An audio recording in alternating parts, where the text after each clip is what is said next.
going on, guys? Glenn, Midtown Power Washers, beautiful Memphis, Tennessee.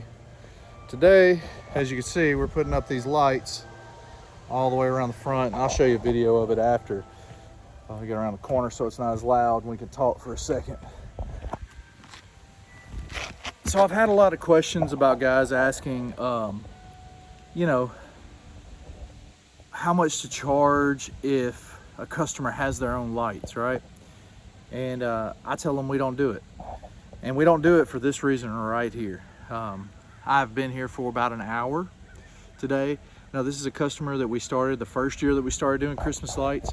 We did her lights. Was very happy to have that $150 in our pocket and all that good stuff. But since then, we've grown beyond doing that. I've done 2 houses where we installed somebody else's lights. This is the only house I still do, and this is the last year that I'm doing this. All right, it's Saturday, and I've never been so pissed off to make $150 ever in my life. And it kind of sounds ungrateful and it comes off ungrateful, but trust me, in this hour, I've had nothing but time to think about reasons why I am not ever going to install somebody else's lights again. To start out, profit margin, right? I mean, I'm making $150 in an hour. If we're supplying lights and putting them up in an hour, hour and a half, I can make $1,000. Doesn't make sense for my business to do this. This is almost like a side hustle to my actual Christmas light installation business that I'm having to do on my Saturday after I have put up Christmas lights all week long. It's not what I want to do. And, you know, furthermore, and this is a big reason too, the customer service that I'm having with this customer is not good. It's not as good as it should be. And for that reason, right? I've got bigger fish out there to fry. You know, there's more important things to me. This is not important at all in the least bit to me. And that is showing in the type of customer service that they get, right? So it's not fair to the customer. I'm gonna have to tell her, hey, you know, next year you're gonna have to get somebody else to take care of this because we just can't do it. You know, I'm not gonna schedule this out on a day where I have guys and I'm paying out payroll to come up and do this job right here. Now, would it take us a couple minutes? Yes, but I also have to drive 30 minutes to get here. So it was really an hour and a half, you know, and then another 30 minutes back home. So 2 hours for $150. I wouldn't do that in my pressure washing business, much less in this business. But again, that first year, you know, we were trying to make some money and trying to get through the winter, so we did. Second year, not as much. Didn't really want to do it or need to do it, but I'd already committed.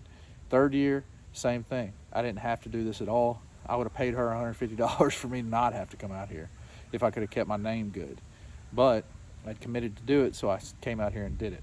The time I'm spent doing this here could be better spent doing other things for my Christmas lighting business. So it just doesn't work out for us anymore. So when you're starting and you're thinking about, oh, I could just put up my customers' Christmas lights. Yeah, you absolutely could. And you could just make a business of doing this type of stuff right here if you wanted to. It's not as profitable.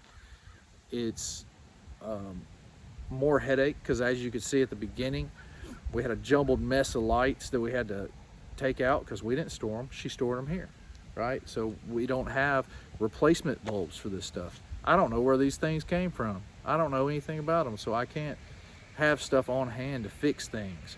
So if I drop one of these lines to the ground, it's just over with. It's a wrap for it. It's just overall not a good business model moving forward for us.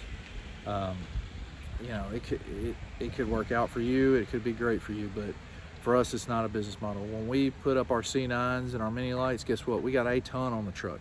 If something happens to any of that stuff, hey, guess what? We just go grab another one. It's not a big deal. With something like this, we drop something, it's over with. She's got just enough lights to go up on this portion of the house that she wants.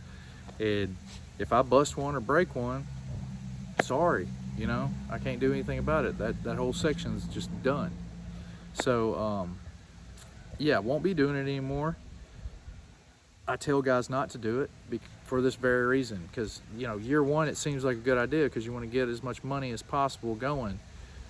But year 2 and year 3, when things really start to jump off and you're really making some serious money with it, this is going to be menial to you. This is going to be at the bottom of your list of things to take care of, and you still have to take care of them, otherwise you're going to give yourself a bad name.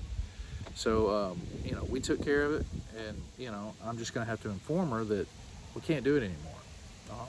We're just outgrowing this type of job, and it's sad to do, because you know, it helped us out that first year. It did. $150 extra dollars in the bank account was what we needed. We had just started a pressure washing business, and you know, it was winter time coming, and you know, we had to do stuff, so I had to do whatever to make money. But I'm gonna have to have that talk, and then I have this headache where I'm cussing these lights out for an hour up here for $150. And then I know that sounds really ungrateful for people that don't know, but